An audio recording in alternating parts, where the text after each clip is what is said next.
Esse é o Mundo em Revolução e nós vamos falar agora sobre a situação na Síria. Hoje, dia 3 de dezembro de 2024, são 7 da noite aqui em Jerusalém, 2 da tarde no horário de Brasília, lá no Rio de Janeiro, e 8 da noite lá em Damasco, na capital da Síria, no momento que eu gravo esse vídeo, né? E continua o avanço das tropas do HTS aqui na região de Ramá. Embora, ao contrário do que eu disse no último vídeo, Ramá não foi tomada ainda pelos rebeldes do HTS. Tá? As forças do Estado do Bashar al-Assad ainda retêm a cidade, mas as forças continuam avançando nessa direção. De qualquer forma, a base russa aqui em Tartus está sendo evacuada, para vocês terem uma ideia da gravidade da situação do avanço aqui. Agora, a grande novidade que a gente tem é que iniciou-se uma outra frente de batalha nessa região aqui, no Rio Eufrates, com as tropas curdas, né, com o SDF e o YPG avançando nessa direção aqui, nessa região de Deir ez-Zor, né. Várias dessas cidades aqui que ainda estavam controladas por milícias ligadas ao Assad foram retomadas e a fronteira agora está exatamente em cima do rio, por aqui. Vamos falar sobre esses e outros assuntos em detalhes. Essas notícias foram sugeridas por Darkman. Haddad está na frente, mas o Lula vai por trás, e várias outras pessoas. Obrigado aí ao pessoal que sugeriu notícias lá no nosso site, no wevolving.com. E obrigado a você que está assistindo o nosso vídeo. Se você gosta do nosso conteúdo, por favor, deixe o seu like e se inscreva aqui no canal, né? Pois bem, então falando sobre a situação aqui na Síria, a gente tem as informações de que abriu-se uma nova frente de batalha, né, justamente ali na região do Rio Eufrates, na região de Deir ez-Zor, né? E de um lado você tem as tropas leais ao Bashar al-Assad, que também tem aqui Hezbollah, tem Qatar Hezbollah, tem as tropas da Guarda Revolucionária Islâmica do Irã. A gente já explicou para vocês que essa região aqui do Rio Eufrates acaba sendo usado, virou um celeiro de grupos terroristas aqui na região, né? Justamente porque as tropas do Bashar al-Assad elas mal controlam a região, e isso deu espaço para milícias vindas lá do Irã acabarem infiltrando aqui nessa região e fazendo bases militares diversas aqui. Inclusive a gente ainda tem algumas áreas aqui supostamente controladas pelo ISIS, né? Há muito tempo que o ISIS não consegue fazer nada nessa guerra, mas supostamente essa região é tão mal controlada. Aqui é tudo deserto, tá, gente? Saindo do Rio Eufrates aqui, é tudo deserto essa região. Então, o ISIS ainda tem algumas posições aqui defensivas nessa região, né? E aí o que aconteceu de novidade? Justamente o avanço das tropas do SDF, que são os curdos, com o apoio americano, o SDF e o YPG, que são as tropas curdas que tem ali, avançaram nessa direção e retomaram várias cidades aqui nessa região, né? Aqui, ó. Estão falando aqui sobre várias cidades que agora estão controladas pelos curdos nessa região aqui de Deir ez-Zor, né? Isso aqui é no Rio Eufrates. Aqui, ó. Esse mapa aqui mostrava como é que estava a situação antes, né? Você pode reparar que a fronteira era mais ou menos já no Rio Eufrates, mas haviam várias cidadezinhas aqui, ó, que ainda estavam controladas pelo Bashar al-Assad e por terroristas ligados ao Irã, que estavam atuando junto com o Bashar al-Assad. Então essa é a situação aqui, né? Os Estados Unidos fizeram uma série de raids com aviões nessa região, destruindo as posições defensivas do Bashar al-Assad aqui, e com isso as tropas turcas conseguiram avançar e retomar toda essa área aqui, essa margem esquerda do rio Eufrates, né? O rio Eufrates é esse rio que passa por aqui. Aqui eles estão explicando também que esse aqui era o chamado Kshan Pocket, era o Pocket de Kshan, né? A província de Deir ez-Zor, a situação está crítica ali. Na última noite os Estados Unidos destruíram diversas tropas iranianas na região e até 30 quilômetros ao sul do Pocket. E esse segundo fronte aqui abre um problema para o Irã, porque o Irã está mais preocupado com o que acontece nessa região da Síria do que lá em Alepo, né? Lá em Alepo o problema é o Bashar al-Assad. Mas essa região aqui, como eu falei para vocês, ela é usada pelo Irã para abrigar vários grupos terroristas ali, Hezbollah, Kataib Hezbollah, vários outros grupos terroristas aqui na região. O Irã está muito mais preocupado com isso do que com Alepo, né? Lembrando que lá em 2018, esse Pocket de Kshan, ele foi onde aconteceu uma briga entre o grupo Wagner, né, que é ligado aos russos, e tropas apoiadas pelos Estados Unidos do SDF, né?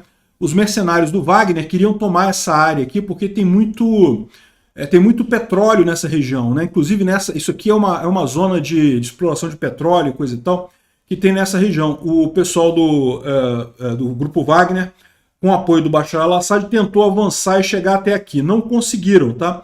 Mas tomaram essas cidades todas aqui no Eufrates e agora parece que perderam tudo nesse ataque agora das forças pró-curdas, né? Apoiadas pelos Estados Unidos. Aqui tem algumas imagens da artilharia americana destruindo as posições dos sírios, ali, do pessoal leal ao Bashar al-Assad ali na região. Dá para ver aqui a fumaça das explosões ali. Falando agora sobre a outra linha de frente, né? Ou seja, tem essa nova linha de frente aqui, mas é lógico, tem a linha de frente antiga, nessa região toda aqui. Olha só o quanto de área que o HTS já avançou, né? Alepo está aqui, ó. Isso começou com o HTS avançando um pouquinho aqui, agora retomaram toda essa área aqui e, inclusive, estão caminhando para o sul, né? Vocês lembram que haviam forças do YPG, né, dos curdos, nessa região aqui, mas que eles aceitaram, fizeram uma negociação com o HTS para recuar para cá. O HTS, em princípio, não tem nada contra os curdos. O problema é o SNA, que é esse verde mais clarinho que está aqui em cima. O SNA é apoiado pela Turquia e é radicalmente contra os curdos. Em tese, ele é também contra o regime do Assad, mas é muito mais contra os curdos que contra o Assad, no final das contas, né? Você pode reparar que o SNA, o verde clarinho aqui, ó, ele pega justamente essa parte aqui, que é a fronteira com a Turquia, né? O grande objetivo da Turquia é impedir que se forme um Estado curdo na Síria e, principalmente, que permita que esse Estado curdo na Síria se una aos curdos na Turquia, né? Porque haveria uma grande força, então, para a criação de um Estado curdo na região, né? Então, aqui o HTS continua avançando bastante, você pode ver que o avanço grande nessa região aqui, liberaram várias cidades nessa área aqui também, mais para o centro da Síria, e aqui em direção a Ramá, né? A gente tinha falado no último vídeo que eles já tinham tomado Ramá e já estavam caminhando para Homs, né? Mas é o que eu falo para vocês, é o fog da guerra. Essas informações, quando as coisas estão acontecendo muito rápido, as informações acabam ficando um pouco perdidas, né? Não é impossível que houvesse alguns grupos dessas forças do HTS, né, chegando perto de Homs, mas certamente o grosso da ação está acontecendo aqui ainda em Ramá. Inclusive, segundo as informações aqui, algumas posições foram recapturadas pelo exército do Assad. Então a gente pode estar vendo aqui uma primeira indicação de que as tropas do Assad estão começando a se reorganizar nessa história, né? Mas por enquanto ainda estão perdendo muito mais do que ganhando aqui, estão perdendo mais um monte de cidades aqui. E embora Ramá não tenha caído propriamente dito, dá para ver que a situação aqui é bastante crítica, né? Então, uma das informações que a gente tem é que os drones têm feito um papel crucial nesse avanço do HTS, né? O HTS está conseguindo avançar muito ali, tanto a captura de Alepo quanto esse avanço todo, em função dos drones, né? A gente vem falando isso, realmente drones fazem uma diferença enorme na guerra agora. Aqui são as forças do Assad que estariam evacuando as posições dentro da província de Ramá, indo em direção a Homs, né? Então, de novo, Ramá ainda está controlada pelo Assad, mas parece que não por muito tempo. O pessoal continua aqui desistindo da luta, né? Outra informação que a gente tem nessa região é que começa a surgir uma série de brigas entre o HTS e o SNA.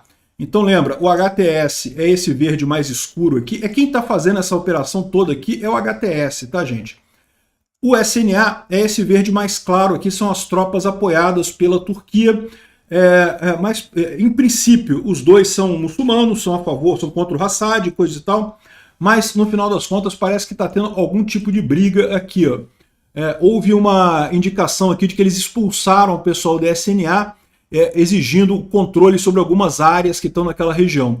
O SNA está aqui muito chateado com isso, não gostou dessa ideia, coisa e tal. Enfim, está tendo uma briga entre os dois ali. É curioso que essa briga é a briga que a gente não esperava, porque os dois, tanto o HTS quanto o SNA, são apoiados pela Turquia, sendo que o SNA é contra os curdos, o HTS não é contra os curdos. Enfim, é uma confusão tão grande essa guerra na Síria, né?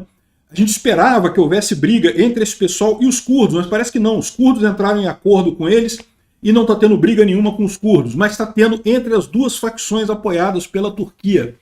Olha que coisa curiosa isso, né? As forças de oposição entraram no palácio de Alepo, né, no palácio do Bashar al-Assad lá em Alepo, e fizeram a festa ali, né? Muito curioso isso, o pessoal vendo o luxo do Assad, da família do Assad ali. Isso daqui, repara, né? Era um palácio lá em Alepo, não era no palácio principal que deve ficar em Damasco, eu imagino, né? O pessoal aqui invadiu o palácio lá em Alepo, né? Bom, também invadiram uma escola de oficiais russas, né? Aqui, ó, os russos criaram a escola militar de Alepo, em que os russos ensinavam alguma coisa para o pessoal lá do Bashar al-Assad, lógico, né, com propaganda russa, inclusive, mas no final das contas não durou muito tempo. A escola foi também confiscada pelo pessoal da HTS, né? Agora, um outro problema que o pessoal está vendo é que o Irã está tentando mandar equipamento para ajudar os rebeldes deles ali na região de Deir ez-Zor, né? Então você vê aqui uma grande quantidade de equipamento entrando na Síria, ou tentando entrar na Síria, né? Eles estariam nessa posição aqui, ó, nesse ponto aqui, justamente tentando entrar aqui na Síria, né? Vamos ver se conseguem ou não. Como eu falei para vocês, essa posição aqui, esse avanço dos curdos nessa região aqui, para o Irã, é mais sensível do que o resto, né? Isso daqui quem está se ferrando só é o Assad, né? Não tem muito problema para o Irã isso daqui. Agora, essa região toda aqui é cheia de grupos terroristas apoiados pelo Irã. Então, se os curdos conseguem efetivamente avançar aqui e retomar essa região, vai ser muito ruim para o Irã. É isso que eles estão fazendo nessa tentativa aqui de mandar tropas para lá. Tomara que não consigam, né? Bom, o presidente russo e o iraniano, os dois coleguinhas do Bashar al-Assad, expressaram apoio incondicional ao Bashar al-Assad. Olha que coisa, né? Eu vou te falar um negócio, né? Daqui a pouco o Lula declara apoio também ao Bashar al-Assad. Pode esperar, esses ditadores todos andam juntos, né? Não quer dizer muita coisa isso daqui no final das contas. O Bashar al-Assad está ferrado de qualquer jeito. Obrigado por assistir o vídeo até o final. Se gostou do conteúdo, não esqueça de deixar o seu like, isso ajuda o canal a crescer e a chegar para mais gente. Se não gostou, deixe o dislike e explique nos comentários como podemos melhorar. Comente também sugestões de temas que podemos trazer por aqui. Comentários insultuosos ou defendendo ditaduras e criminosos de guerra serão sumariamente bloqueados. Agradeço a compreensão. Se ainda não é inscrito no canal, considere se inscrever clicando no botão inscrever-se abaixo e marcando a campainha para todos os avisos. Se quiser ajudar o canal, veja no nosso site como você pode fazer isso.